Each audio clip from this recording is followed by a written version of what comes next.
Tensions are rising once again between the United States and Iran as diplomatic efforts resume in Geneva. The talks come amid renewed warnings from Tehran that it will not abandon its nuclear enrichment program or its ballistic missile development.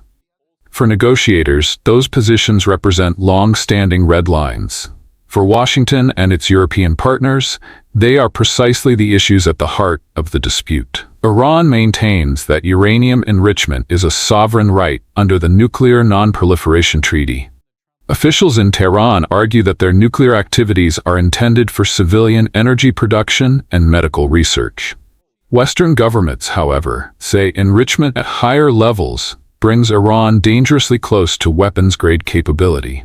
They also cite concerns about the scale and range of Iran's missile arsenal, which they argue contributes to regional instability. The current diplomatic effort unfolds against a backdrop of mistrust that has defined relations for decades.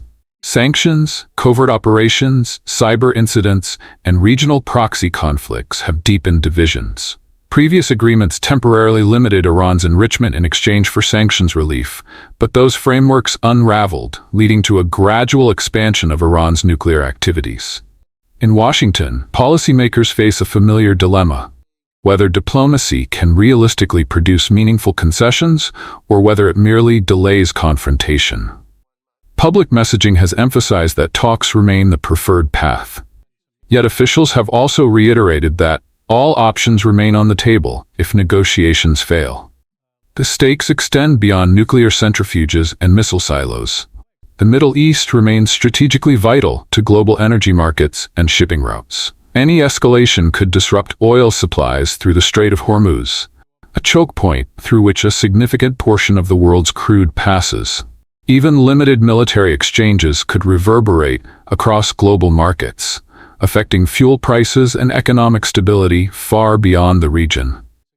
Inside Iran, the political climate is complex. The country of more than 90 million people has experienced waves of protest in recent years, driven by economic hardship and political grievances.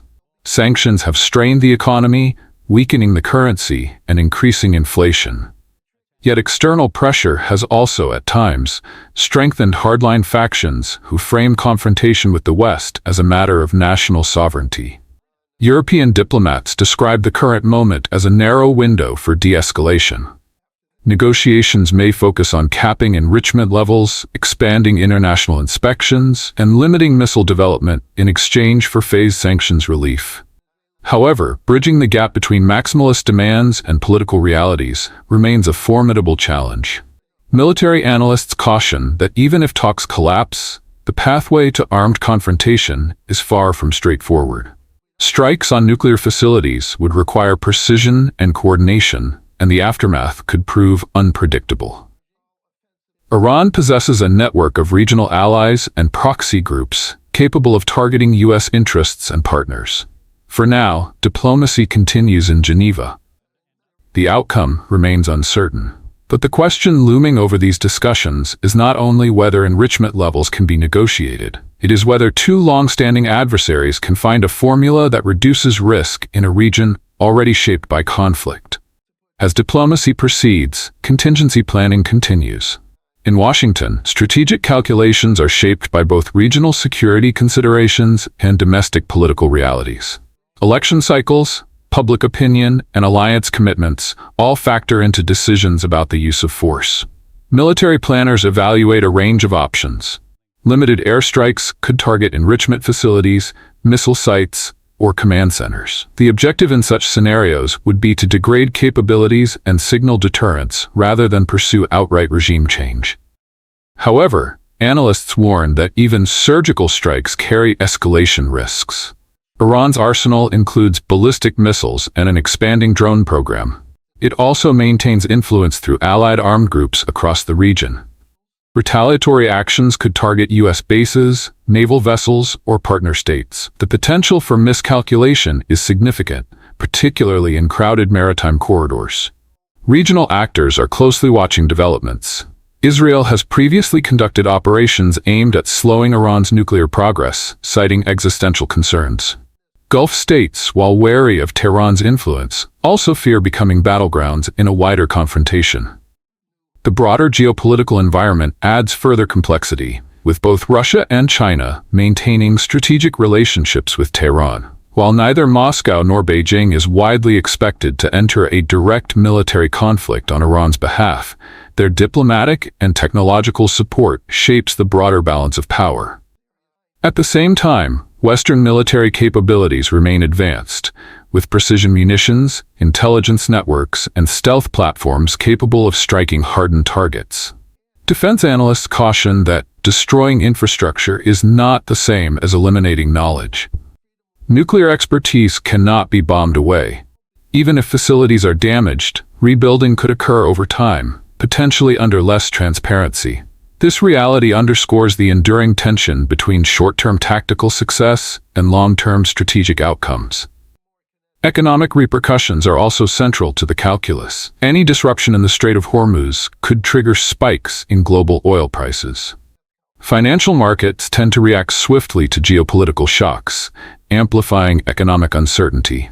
Governments must weigh not only military feasibility but also the potential for global economic fallout.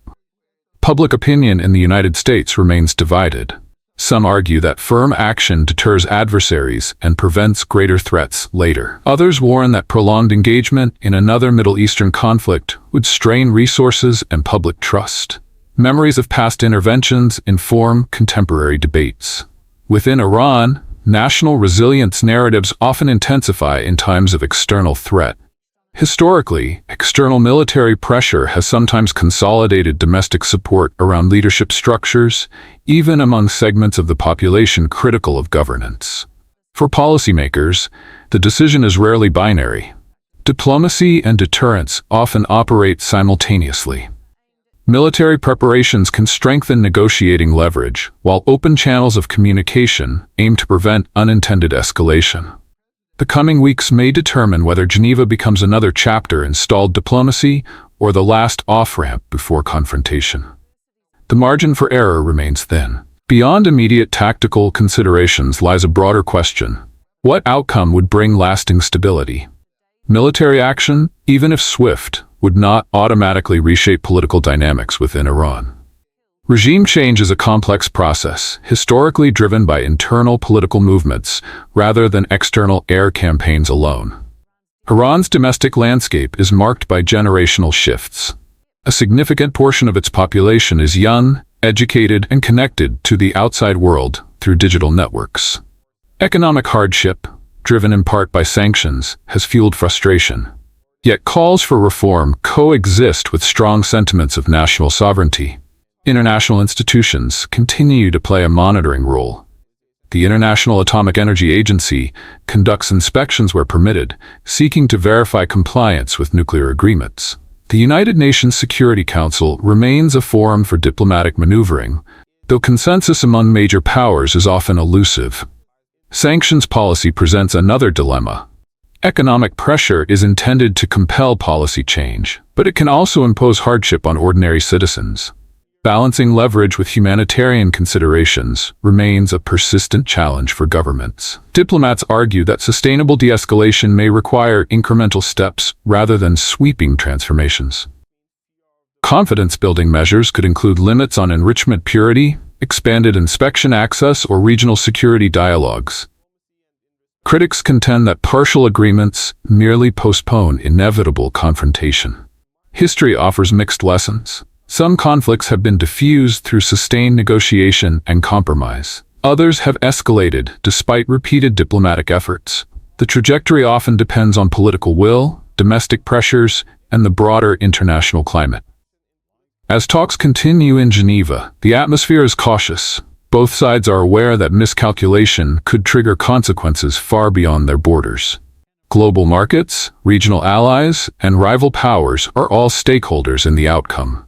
For now, the diplomatic track remains open. Whether it leads to renewed agreement or renewed confrontation will depend on decisions made in the coming days and weeks. What is clear is that the costs of failure would extend well beyond the negotiating table. In a region long defined by strategic rivalry, the search for equilibrium continues. The world watches closely, mindful that the balance between diplomacy and force has rarely felt more delicate. CB News, bringing you World News Update. Thank you for watching.